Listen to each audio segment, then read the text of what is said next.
Hello everyone and welcome to my channel, Little Frenchie in Big Texas. I am Anne, and so today I'm on the homestead. If you can hear in the background some noise, these are the roosters. So I hope you hear me okay. I wanted to give you a brief update here on what's going on in Europe in terms of fifth wave of COVID that's finally made it through the border of France. And actually a very interesting article that I want to share with you from the French news. But before getting to France, let's look at what's happening in Austria. So you know Austria, that little country south of Germany, in the mountains, in the Alps, a bit on the right, very conservative. So last Sunday, Parliament voted to lock down the unvaccinated, which means pretty much they could only go out for the essentials, and that was it. But that was not enough, apparently. They're going much further, and just a few days after, with a full country lockdown and a mandate to vaccinate everybody. So let's look at that article here. Washington Post just published pretty much. So saying that the scope of the proposed mandate is unclear. And what's unclear as well is the consequences for the ones who would not comply. So that's still very blurry. And that was a decision made by the Chancellor, so the equivalent of the President here, just because the vaccination rates are below the European average.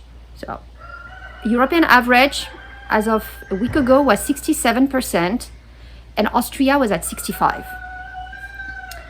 But also because the daily deaths have tripled in the recent weeks, and they are planning for a pretty long winter. So it really goes against what the Chancellor said just a month ago, that the full lockdown would not be needed. Well, it is. It's starting next Monday, and it's supposed to last for 3 weeks. So we should reopen just in time to give people time to shop for the holidays. But that is it. The move is really to push for the vaccination rate and hoping people will vaccinate and the rate will go up.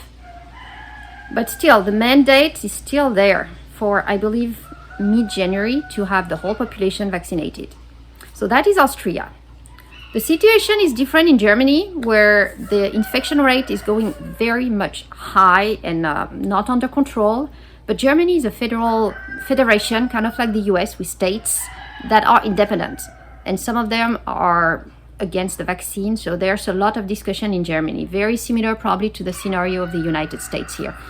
But a huge surge and wave in Germany as well, despite the vaccination rate. I don't have the number for Germany. It's below the French. France is at 75%.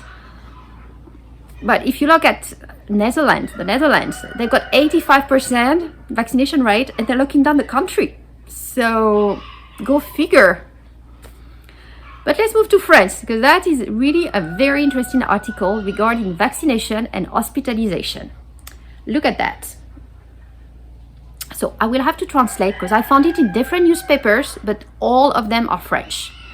And the question is it normal as of today that we have more vaccinated people at the hospitals? Because most of the people that are in the ICU right now in France are vaccinated. Interesting, isn't it?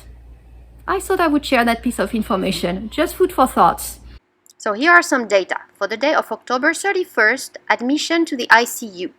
You had 26 vaccinated versus 23 unvaccinated. And in certain regions in France, the ratio can be much worse. Like in the Loire region, you have 11 times more vaccinated people at the hospital than unvaccinated. That explanation here is coming from the French Parisian newspaper, Le Parisien, trying to explain why. Saying that pretty much you need to look at the percentage versus the overall population. And given you've got more vaccinated people, more and more, it is normal, according to the article, that you have more sick at the hospital. But isn't the whole point of the shot to prevent extreme conditions and ending up at the hospital? It just doesn't make sense to me. And here are two very interesting curves. So in red, you've got the unvaccinated, and in green, the completely vaccinated, meaning the 2 shots. Look at the curves. Initially, you had a lot more unvaxxed at the hospital in ICU. And right about now, it just reversed the ratio. So that's out of the total population. This second curve here, same colors, but it is percentage of each category, meaning the unvaxxed at the hospital versus total of unvaxxed versus the full population. So in this case, you still proportionally got more unvaccinated people, but look at the end of the curves. They're both trending upward, almost the same way. Interesting, right? But one of the conclusion as well here is that the effectiveness of the shot fades away over time. And that is very, very clear. And that's what shows. As I mentioned before in an earlier video, most of the French I know got the Pfizer vaccine. And they got it about 6 months ago, maybe more than 6 months. The earlier ones started with the first dose in January or February for the oldest over 65. So it's wearing down. And that might be the explanation here on why we have so many people that are fully vaccinated, meaning with the 2 shots, not necessarily the booster yet, but ending up in the ICU because they're getting sick. Just that with the effectiveness slowing down, it's and yes, I mean, you have more vaccinated now. I mean, we are 75% versus 25% for the unvaccinated. So it is true, there's a different ratio, but as I said, some food for thought here on the effectiveness of the vaccine and what's happening in Europe in the different countries. Because as I mentioned before, what's happening in Europe usually gets here within a few weeks. So just be prepared and aware. Thank you all for watching. And if you enjoyed, please give it a like and subscribe to the channel. Thank you all. So here are the conclusions of this article. In summary, first bullet point, end of October, the number of vaccinated patients went over the number of unvaccinated patients in the daily admission at the hospital due to COVID-19. Second bullet, that was expected apparently given there is more vaccinated people in the total population.